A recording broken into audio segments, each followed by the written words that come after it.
Kaya pala nagpunta itong si Sara, si Inday Sayad ng BGMP. Merong dinalaw, ito pala si Ramil Madriaga. Yung kanyang bagman, ito po'y dating tauhan din ni Digong na ibinigay niya kay Sara. No, mayor pa lang si Sara. Ibinigay na ito na ito ng tatay niya sa kanya. So talagang kuya-kuyahan niya ito according po kay Pebbles. So ngayon binisita niya after how many years, ngayon lang siya bumisita kasi nga ito yung kinatatakutan ni Sara. Ito yung taong kinatatakutan ni Sara dahil alam nito ang lahat-lahat kung saan nanggagaling po ang pera ng mga Duterte. Kasi tauhan to ni Digong 'di ba? Matagal na itong tauhan ni Digong ibinigay kay Sara.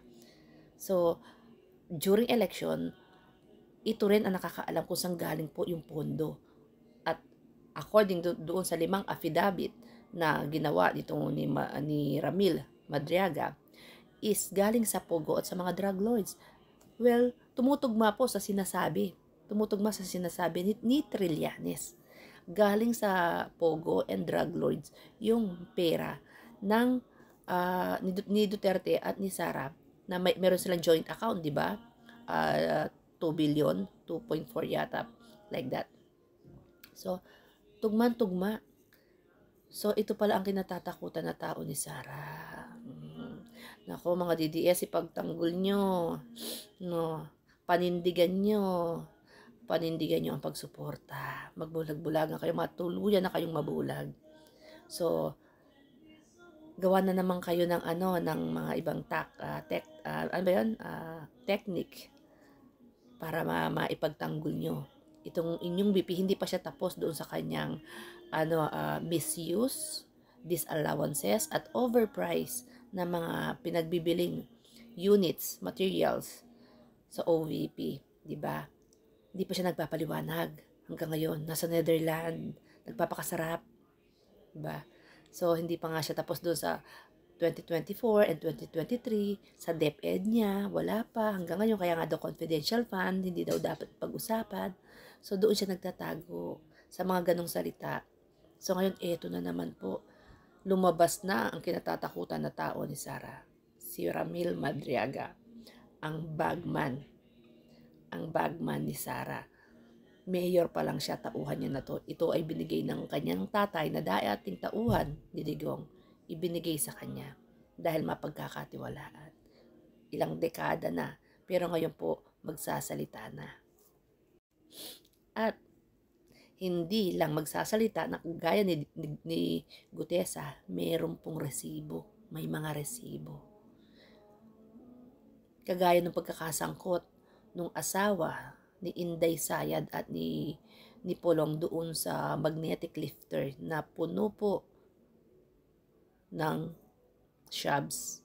Pero ano ginawa ni Digong? Sinabi niya empty. That time, presidente pa si Digong. Walang laman, sabi niya. O, diba? So, I'm excited.